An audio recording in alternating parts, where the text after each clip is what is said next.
At para naman sa ating fuel update, ito medyo hindi ganong good news ito sa ating mga motorista dahil may kaunti namang dagdag presyo na naman pagkatapos ng baba presyo noong nakarang linggo, panibagong taas presyo sa produktong petrolyo.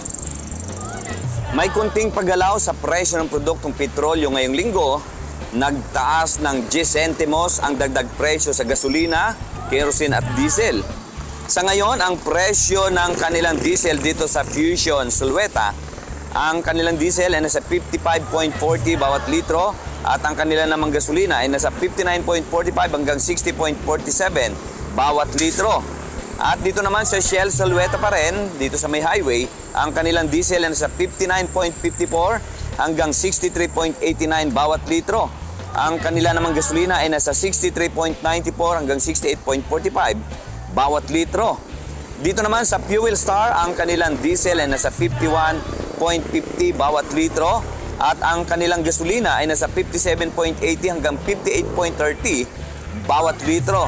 At dito nga sa kinatatayuan natin ngayon dito sa Clentech, dito sa Edge Concepcion, tapat ng SM City, ay medyo mababa po ang kanilang diesel.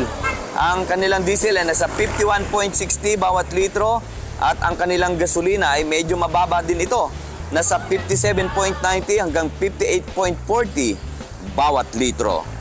Ang dahilan ng pagtaas presyo ng produktong petrolyo ayon sa mga kumpanya ng langis ay ang dulot ng galaw ng presyohan ng petrolyo sa merkado.